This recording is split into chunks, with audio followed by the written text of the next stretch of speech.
Sir सबसे पहले तो आपसे ये जानना चाहूंगा, आप देख रहे नई रिलीज डेट आप लोगों ने रिलीज की है, क्या कहना चाहेंगे? मतलब बहुत बड़ी बड़ी फिल्में तो आ ही रही है, लेकिन क्या उस बीच स्क्रीन मिलने का भी कुछ प्रॉब्लम था या फिर क्यों डेट चेंज करनी पड़ी?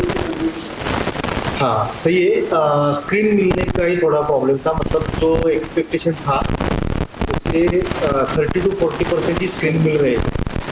और जैसे हमने ऑल ओवर इंडिया देखा कि ट्रेलर देखकर या सॉन्ग देखकर बहुत ही बढ़िया रिस्पांस मिल रहा था, जो एक्सपेक्टेड था। तो लोग देखना चाहते हैं और उनके बाजू में अगर स्क्रीन अवेलेबल है नज़दीकी थिएटर में, तो फिर रिलीज करके बहुत सारा अपना ये वेस्ट हो जाएगा, इसलिए हमने 3 तारीख डिसाइड किया। सर जब रिलीज डेट चेंज होती है बहुत सारी चीजें चेंज हो जाती है, प्रमोशन के चीजें चेंज हो जाती है, मार्केटिंग की चीजें चेंज हो जाती है, फिल्म को थोड़ा नुकसान भी होता है क्योंकि डिले हो गई। तो उसके बारे में प्रोड्यूसर सर से जानना चाहूंगा, सर थोड़ा सा बताइए कि कैसे देखते हैं डेट चेंज को? डेट चेंज को हम पॉजिटिव देखते हैं, क्योंकि खाने का न्योता तो सबको दिया था। जहाँ जहाँ हम घूमे हैं, लखनऊ, दिल्ली, इंदौर में, लेकिन परोसने के लिए थाली नहीं थी हमारे, इसीलिए थोड़ा डेट चेंज करना। और आपको पता है, अगर ऊंची छलांग लगाना हो तो एक स्टेप पीछे जाना बहुत बढ़िया है, वही हमने किया। तो एक्टर्स से जानना चाहूंगा कि आप लोग सिटी टूर करके आए हो अलग अलग जगह पे, किस तरह का रिस्पांस मिला है आप लोगों को, और अगर आप अपने अपने किरदार के बारे में थोड़ा सा शेयर करना चाहें?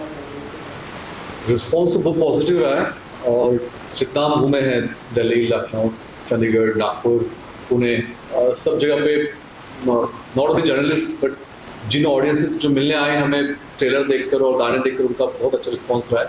दे are eagerly waiting for the film, और काफ़ी समय बाद ऐसी फिल्म आ रही है जो सारी फैमिली मिलकर देख सकती है, और because of the engagement factor जो है उसमें। बाकी रिगार्डिंग माई कैरेक्टर, मैं इसमें श्रीकांत कैरेक्टर करो, जो एक मेंटल डिसऑर्डर जिसे होता है, पेशेंट है, ऑब्सेसिव कंपल्सिव डिसऑर्डर और ADHD के ट्रेट्स है उसके बिहेवियर में, and how his relationship suffers, and then story goes into mysterious zone. इसकी कहानी है, बड़ा इंटरेस्टिंग है कैरेक्टर। बाकी स्टोरी के साथ बड़ा मजा आएगा आपको देखने में। सर टाइटल आपने इंग्लिश में किया, हिंदी में रख सकते थे, सही बात है, लेकिन द रैबिट हाउस ये जो है एक्चुअल प्लेस है हिमाचल प्रदेश में, जिसका नाम द रैबिट हाउस है, और वो जैसा है वैसा हमने लिया है।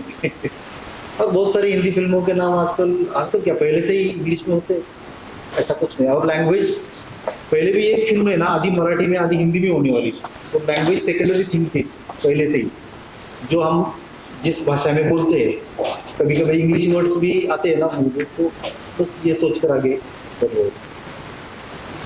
सर अगर किरदार के बारे में बताएं, क्योंकि मेरा सवाल हाँ, मैं इसमें द रैबिट हाउस जो ओनर है विक्की भाई, वो कैरेक्टर प्ले कर रहा हूँ। और मतलब वो हिमाचल का ही रहने वाला है, और भोला वाला कैरेक्टर है, बहुत प्यारा सा, और जो अपने परिवार के लिए जीता है, और एक आर्टिस्ट भी है, कार्विंग का काम करता है।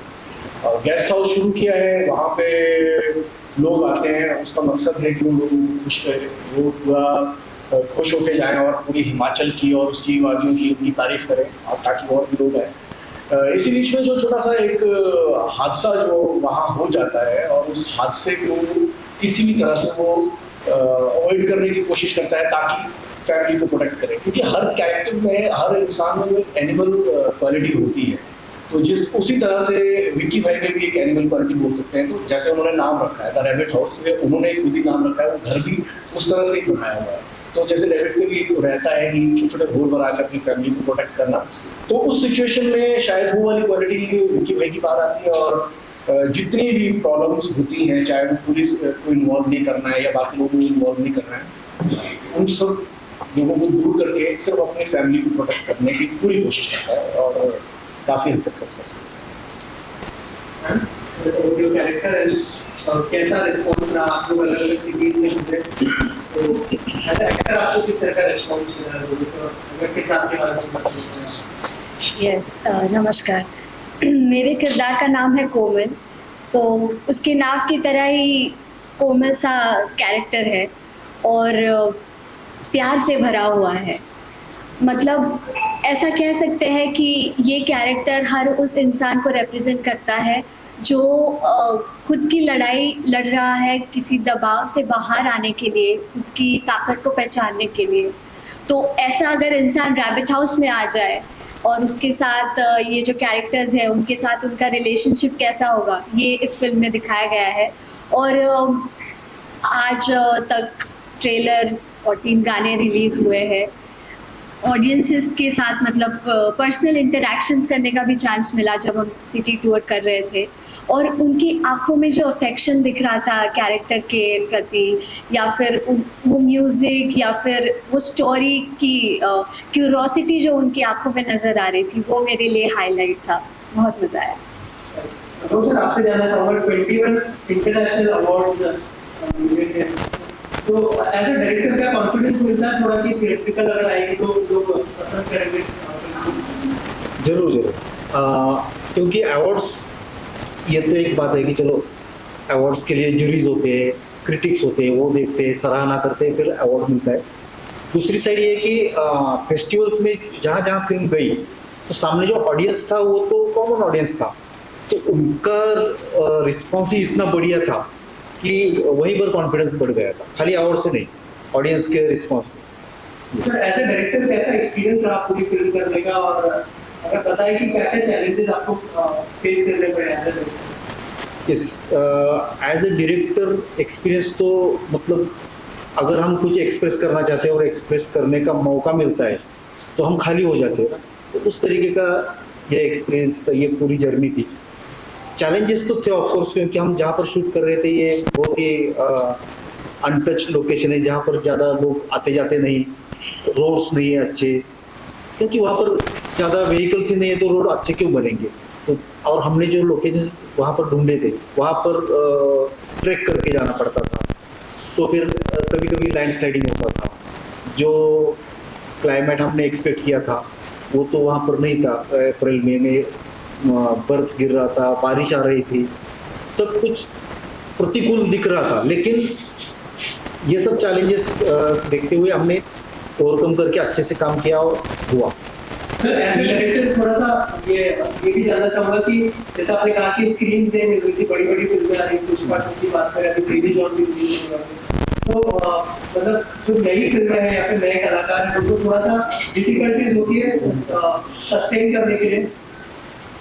होती है, लेकिन मैं इसको किसी को ब्लेम नहीं करना चाहता, ये नेचुरल थिंग है। क्योंकि ठीक है, कोई अगर फिल्म चल रही है, तीसरे हफ्ते में भी चल रही है, तो उसे चलने देना भी चाहिए, थोड़ी स्पेस देनी चाहिए, और अगर हम एडजस्ट कर सकते हैं, थोड़ा बहुत कॉम्प्रोमाइज़ कर सकते हैं तो वो करना चाहिए। और उसका एडवांटेज भी है, चलो 10-12 दिन हमें एक्स्ट्रा मिले, 15 दिन, उसमें हम और ज़्यादा लोगों तक पहुँच सकते हैं, ये भी पॉजिटिव थिंग है। सर लेकिन बड़ी छोटी फिल्में ही नहीं, अभी जैसे पुष्पा 2 और बेबी जॉन का जो स्क्रीन्स था उसके रिलेटेड भी कुछ इश्यूज चल रहे थे कि बेबी जॉन को कहा गया कि पुष्पा 2 में जितने स्क्रीन्स हैं उतने बेबी जॉन को भी स्क्रीन्स मिले, तो हम लोग पुष्पा 2 निकाल देंगे, अनिल खड़ानी ए फिल्म वाज डिस्ट्रीब्यूटिंग। तो ऐसा नहीं कि छोटी और बड़ी फिल्मों को ये होता है, बड़ी बड़ी फिल्मों के बीच में भी टक्कर होगी कि हमें ज्यादा स्क्रीन्स चाहिए। आप लोगों को एज ए प्रोड्यूसर और डायरेक्टर कुछ ऊपर से कोई किसी प्रोडक्शन का या किसी मार्केटिंग का कुछ मैसेज या कुछ आया कि जस्ट टू पोस्टपोन इट, ऐसे कुछ चीजें हुई थी? I mean media is there, you can share whatever. Yes yes, जरूर इसका डिस्कशन चल रहा था, मैसेज आ रहे थे कि चलो आप थोड़ा आगे अगर जाएंगे तो अच्छा रहेगा। दबाव नहीं था, लेकिन ये डिस्कशन चल रहा था और हमने भी माना ठीक है, अभी करेंगे, कम स्क्रीन्स मिलेंगे तो थोड़ा ज़्यादा लोगों तक नहीं पहुंच पाएंगे, और उनकी फिल्म चल रही है, ऐसा नहीं कि चल नहीं रहे फिर भी उनको थिएटर चाहिए, ऐसा भी नहीं। तो ठीक है करके हमने डिसीजन लिया, मतलब प्रोड्यूसर ने खास करके ये बहुत बड़ा डिसीजन लिया कि चलो हम आगे की डेट ले लेते हैं। सर आप कुछ ऐड करना चाहेंगे? नहीं, जैसे कि पहले भी बात की है कि यहाँ हमने सिटी टूर तक पहुँचे, लोगों का रिस्पांस बहुत बढ़िया था, और वो रिस्पांस देख के छोटे जो कम स्क्रीन मिलने वाले हैं उसमें एडजस्ट करना वो सही नहीं था, इसलिए हमने थोड़ा आगे जाने की सोचा, आगे की डेट सोची। और उससे क्या हुआ कि हमको जैसे कि अभी बताया कि हमको और थोड़ा टाइम मिला, और थोड़ा प्रमोशन के लिए टाइम मिला, ताकि ज़्यादा लोगों के पास हम पहुँच सकें। Congratulations, sir, for winning 21 international awards. The question is, the theme is OCD. So this is a mental concept. So have you consulted any doctor? So it will be proper, like people can relate to it. Yes मैं काफ़ी psychiatrist से मिला हूँ because ये subject ऐसा था, ये character ऐसा था कि आप ऐसे लाइटली प्रेजेंट नहीं कर सकते. हमने ऑब्वियसली से शो नहीं किया कि is the patient of this, but then क्योंकि समाज में बहुत से लोग ऐसे होते हैं जिन्हें पता ही नहीं उन्हें मेंटल डिसऑर्डर है. We just focused on how relationship gets affected. But हाँ, प्रिपरेशन में जब हमारे वर्कशॉप्स हो रहे थे तो I met lot of psychiatrist. मैंने काफ़ी पेशेंट्स का बिहेवियर ऑब्जर्व किया था, मैनरिज्म स्टडी किया, उसको हमारे सीन्स के साथ जोड़ा गया, how to present it efficiently. तो आई थिंक काफ़ी हद तक हम सक्सेसफुल रहे क्योंकि कुछ डॉक्टर्स को भी हमने फिल्म दिखाई थी. They were very happy to see the patient, the way my character got develop. They were very happy that बड़ा एप्ट है, बड़ा परफेक्शन के करीब है जिस तरह से पेशेंट्स होते हैं ऐसे.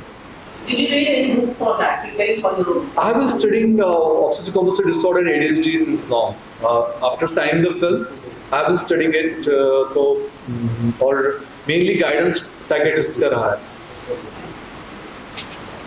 ये द रैपिड हाउस जो है ये है क्या चीज, इसके बारे में थोड़ा सा रिवील करिए. मतलब आप बोल रहे हैं कि इसमें किसी ने देखा भी नहीं, डिग्री भी है, तो ये क्या है the rapid house?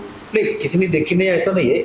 Rabbit house नाम का होम स्टे है हिमाचल प्रदेश में, जहाँ लोग जाते हैं, रहते हैं. ये 120 साल पुराना घर है. उसमें 16-17 रूम्स है जो इंटरकनेक्टेड है. जैसे नाम है रैबिट हाउस, तो रैबिट होल जैसे रहता है वैसा है. तो कभी कभी हम फंस जाते हैं कि एंट्री तो यहाँ से लिए, एग्जिट कहाँ से ले.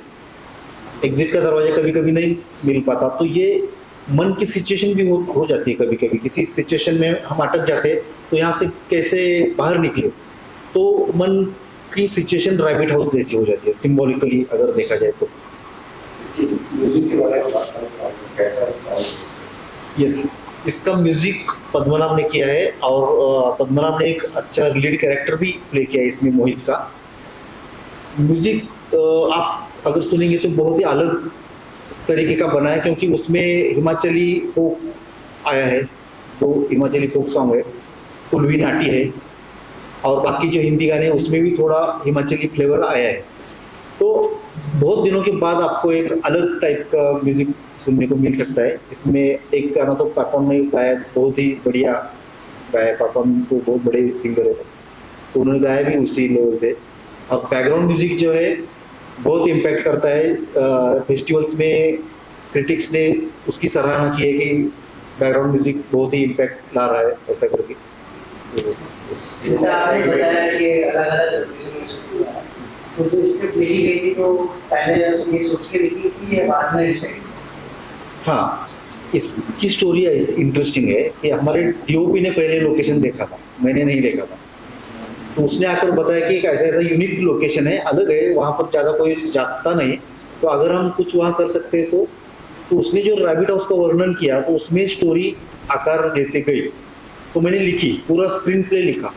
फिर सर बोले कि चलो हम एक बार जाके आते हैं, अभी रेकी करके आते हैं, जैसे लिखा है वैसा सचमुच में है, विजिबल है नहीं है वो तो देखना चाहिए. तो फिर हम गए तो ऑलमोस्ट 95% परफेक्ट था. 5% प्लस माइनस करना पड़ा. रैबिट हाउस में भी थोड़े चेंजेस हमने किए आर्ट डायरेक्शन में, तो एक 5% चेंजेस करने पड़े, बाकी तो एकदम 95% ओके स्टोरी. तो ये रैपिड हाउस के साथ आपने ये ओसीडी की जो मर्ज किया है, बहुत बढ़िया कंसेप्ट आपने निकाला है. तो ये जो ओसीडी आपके माइंड में आया कि इसको हम लोग प्रेजेंट करना चाहते हैं, इसके पीछे कोई कहानी है, कोई ऐसा रीजन है क्या, सीन क्या था कि हम इसको रैपिड हाउस को और ओसीडी को मर्ज करके बहुत बढ़िया फिल्म बनाए जैसे कि प्रीवियस में बनाया? यस, नहीं ऐसा मर्ज करने का कुछ प्लान करके किया ऐसा नहीं. एक तो रैबिट हाउस पहले था, तो रैबिट हाउस में किस टाइप के लोग आएंगे तो आगे कहानी बन सकती है, अच्छा ड्रामा बन सकता है, ये पहला थॉट था. तो फिर कैरेक्टर्स आए, फिर ओसीडी वगैरह उसको नाम बाद में आए. पहले कैरेक्टराइजेशन हुआ कि एक लोग होते हैं कि चलो उनको हर चीज़ परफेक्ट चाहिए होती है, तो उनका बैलेंस एक साइड में गया होता है जिसको हम मानसिक बीमारी कहते हैं. तो उससे अगर फिर अमित ने ज़्यादा रिसर्च किया कि चलो ये ओसीडी किस टाइप का है, क्या है इसमें, कौन से ट्रेड से, तो अमित ने इस पर बहुत सारा स्टडी किया. इस तरीके से कैरेक्टर्स आते गए और तो ये ओसीडी जो है उसका आप मैसेज पब्लिक को देने का कुछ प्रयास कर रहे हो कि लोगों को अवेयरनेस हो कि ऐसी चीज होती है और इसके बारे में कुछ और अवेयरनेस दिया हो कि हम उसको हैंडल कैसे करें और उसको क्योर कुछ करें नहीं, इस पर कोई भी भाष्य हमने ऐसा नहीं किया है। जस्ट कैरेक्टर्स के लिए वो कैरेक्टराइजेशन के लिए इस्तेमाल किया है, कहानी सामने रखी है। हाँ, ऑडियंस के लिए ये हो सकता है कि हम खुद को किस कैरेक्टर में देख रहे हैं और हम किस तरीके से रिएक्ट होते हैं। अभी ऐसे देखा जाए तो सभी कैरेक्टर्स है ये मेरे अंदर भी है, मतलब जो कैरेक्टर मैंने लिखे तो कहीं कहीं मुझे ये श्रीकांत का कैरेक्टर भी मेरे अंदर है। कभी कभी सॉफ्टली रिएक्ट होता है लेकिन होता है। कोमल का कैरेक्टर भी मेरे अंदर है, मोहित का भी है। तो ऑडियंस भी उसी तरीके से खुद को फाइंड आउट करेगी कैरेक्टर्स में कि यार ये मेरा कैरेक्टर है, मुझे ऐसा रिएक्ट नहीं होना चाहिए, ये हो सकता है।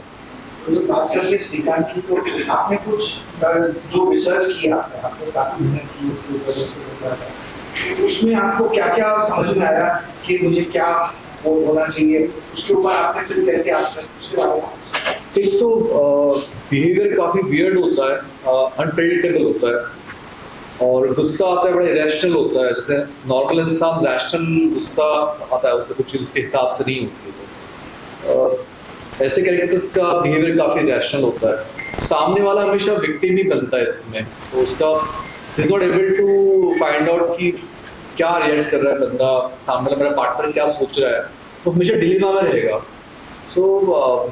और जैसे सर ने कहा कि जबरदस्ती मैसेज देने की कोशिश नहीं की है। पीपल विल, हमारी ऑडियंस लकीली इतनी सेंसिबल हो गई है आज की, आपको स्कूल फीडिंग करने की जरूरत नहीं है। दे कैन अंडरस्टैंड देमसेल्फ कि भाई क्या लेना है क्या नहीं लेना है। I think it's a high time हम ऐसा सब्जेक्ट एक्सप्लोर करें।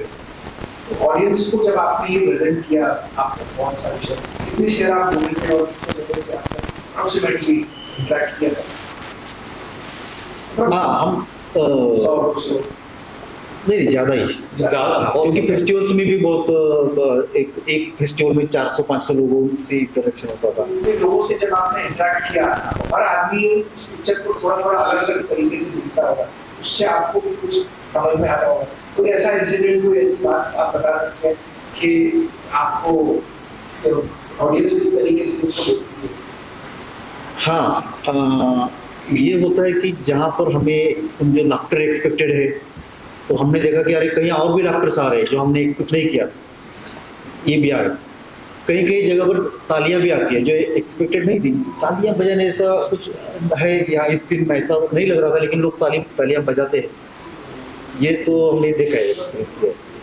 मैम, आप कुछ बता सकते हैं कि लोग आपको उसमें किस तरीके से देखते हैं और कैसा लगता था जब लोग आपको अलग अलग तरीकों से देखते हैं, इस तरीके से इंटरप्रेट करता है पिक्चर को शॉर्ट करता है? मेरा इंटरेक्शन ज़्यादातर लेडीज से हुआ है, क्योंकि वो मुझे आकर मतलब बहुत सिंपैथी से देखती थी कि कैसे आपने ये सब सहन किया, कैसे आप ऐसी कैसे रह पाई उस इंसान के साथ रैबिट हाउस में। तो ये प्यारा था बहुत, और वो कनेक्ट कर पाई खुद को उस कैरेक्टर से, वो बड़ी बात थी। बहुत अच्छी फिल्म बनाई है आपने, मगर ट्रेलर से ऐसा लगा है।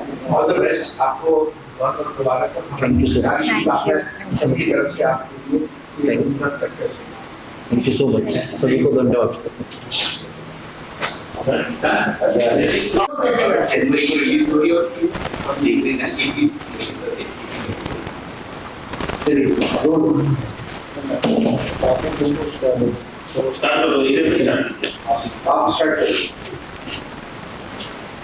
पहले जैसे आपको पता था डेट कि हमारी ये पोस्टपोन हुई है, पहले कोई और डेट थी, तो हम लोग उस नई डेट को लेके ज़्यादा एक्साइटेड हैं और ये हमारे कंधों में एक भार आ गया है कि 2025 जो है अच्छी फिल्मों से शुरुआत होगी और ये हम आपको विश्वास दिलाते हैं कि सही मायने में नए वर्ष की ये एक अच्छी शुरुआत होगी, एक अच्छी फिल्म लेकर आ रहे हैं हम लोग और आप लोग ज़रूर देखें और इसका आप भागीदार बनें।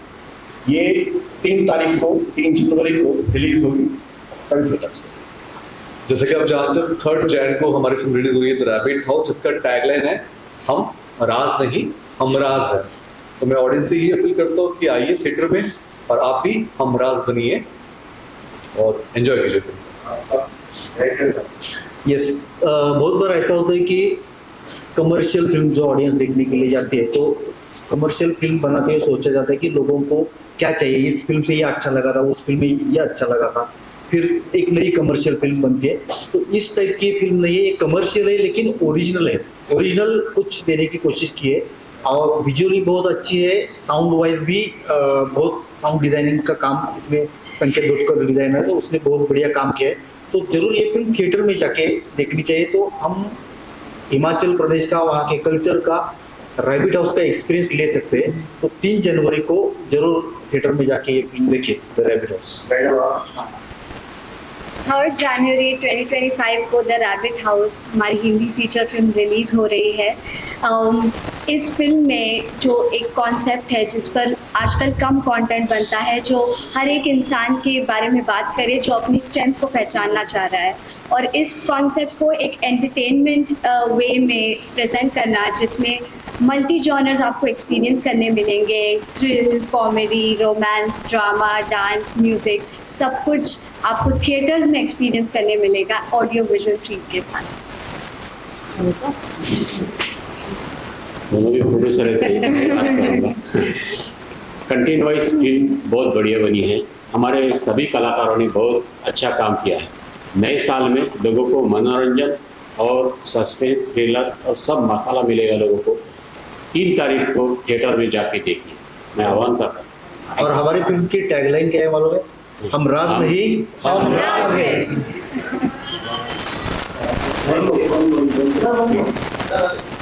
यस, कैमरा रोल 1 2 3 हम राज नहीं, जोर से आवाज, हम राज नहीं। एक सेकंड। यस, हमारी फिल्म की टैगलाइन है हम राज नहीं, हम राज है।